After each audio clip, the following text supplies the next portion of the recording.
Well, today you get to decide on the future of our cities and our schools. From school board races to city council seats, we want to make sure you have everything you need to know before casting your vote in the general election. Well, as of now, there's been no mention of when the indoor mask requirement will become a thing of the past. Spokane health leaders are also in the dark about a timeline. However, Governor Inslee has previously said it's likely both the indoor mask mandate and the school mandate will be lifted together. Now, we also know the outdoor mask mandate ends tomorrow. At the Now Desk, a school alert affecting thousands of families in Washington. Students in the Richland School District won't be in class today. The district made the announcement that all schools would be closed after its board voted to make masks optional for students and staff members. Hey guys, and welcome back. We took a couple days off so that we could get our pediatric toy fundraiser a little bit better organized.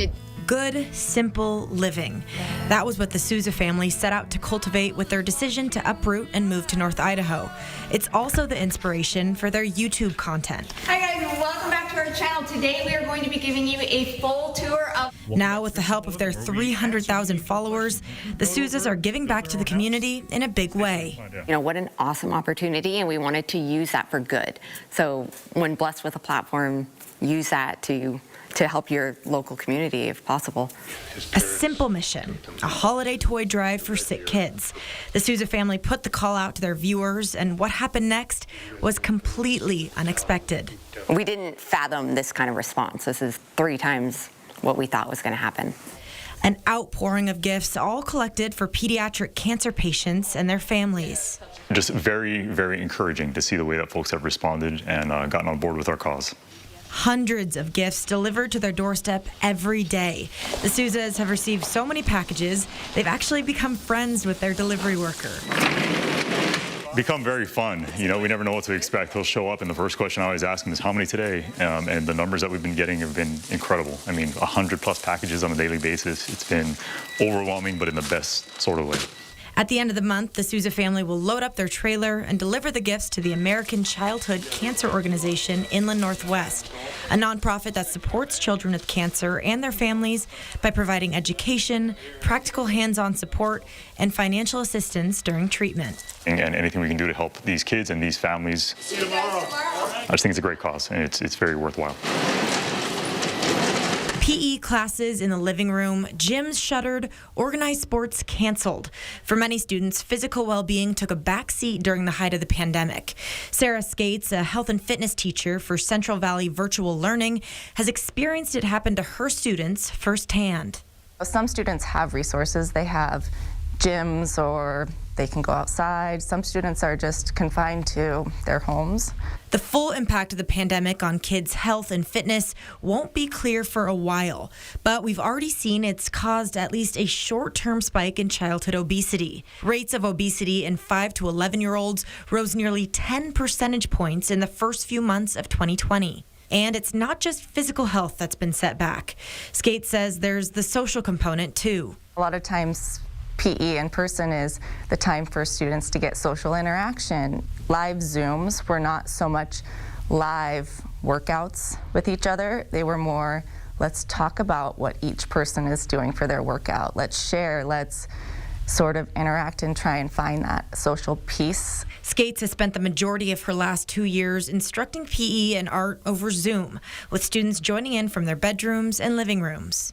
We had a lot of students at once that we were trying to teach, and oftentimes we were team teaching, so there wasn't a lot of opportunity to individualize any of our activities. After months of trial and error, Skate says her and her colleagues worked to reinvent their classes, finding creative ways to keep kids moving while stuck at home. In the virtual environment, we are able to give students a lot of choices, and that way they've chosen, they feel invested in it, and I think that's a big positive. Now, just like her students, Skates is back in class, learning to adjust. I think they started to build their confidence back up to participate in activities and try new things. Skates works every day to keep her students active and hopeful about the future. It's the finish line mentality that keeps her running. It's all okay. We're going to be fine. We'll figure this out. Nobody panic.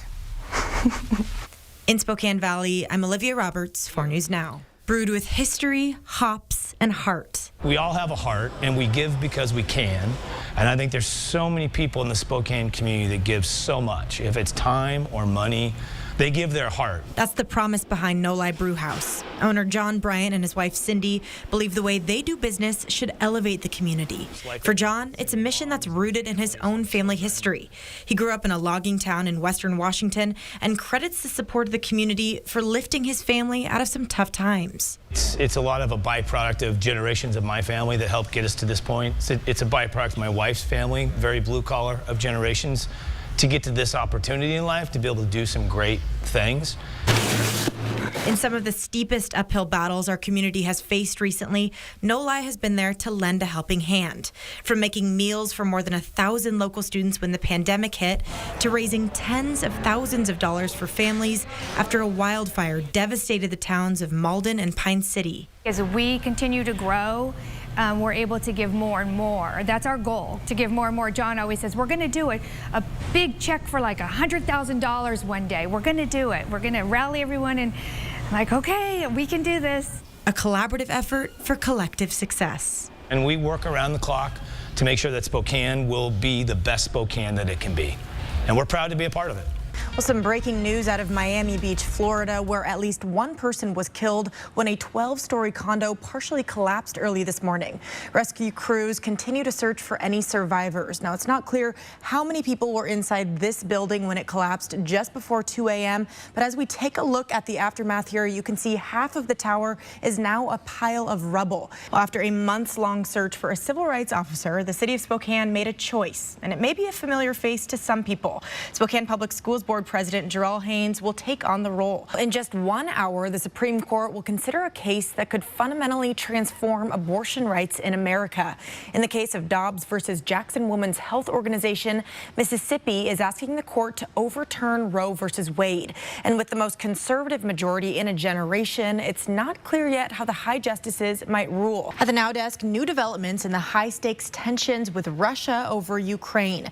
In a sign of the mixed messages coming from Moscow, Russia's defense ministry says it's pulling some of its troops back from the border. Now, it's not clear where exactly these troops were deployed or how many are leaving. Plus, the Pentagon has yet to verify any Russian troop movements. Well, at the beginning of the pandemic, children were thought to be less susceptible to COVID-19. But a new study shows that's not the case. According to the journal JAMA Pediatrics, kids have had a similar risk of COVID-19 infection as adults, but they're more likely to be asymptomatic. First off, I mean, the craziest fun fact, or just like the best icebreaker fun fact I've ever read was possibly your life story about how you are the daughter of international yo-yo champion, a professional foosball player. I mean, with literally these athletic skills, how did you end up here?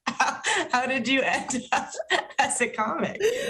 Thank you. As a clown, yeah. Well, I mean, my parents, it's obviously that like those are cool athletic things, but they're weird bar sport things too. So they both pursued their passions, and I think it made me feel like I could pursue my passion too. So, my dad is a trumpet player in the Spokane Symphony, and my mom is a retired teacher now. But yeah, they both also really love their weird side hobbies. You tweeted on the day of Bob Saget's passing that you were lucky enough to open for him years ago.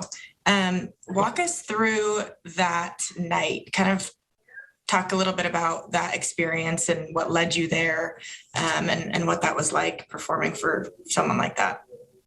Sure. So that was back in 2016, and I was living in Seattle at the time, and Bob was headlining Snoqualmie Casino, and his agents had reached out to a local comedy producer there and said, hey, we need an opener for Bob. Can you send us 10 of your best local comics YouTube sets, basically, like a link?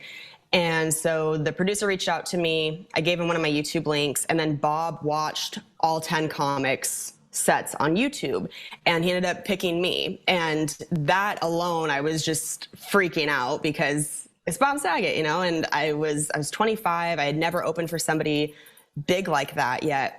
And I showed up that night, and the second he walked in, I was probably like 40 feet away from him, and his first words, he just started like shouting to me like, "Oh my God, you're amazing. You're so funny. Where have you been?" And I was like looking over my shoulder. So I was like, he's not talking to me. This is crazy. And he just had that kind of energy and that warmth where it was so important to him to convey when he found somebody talented. And he really wanted to make them feel good. And that's exactly what he did.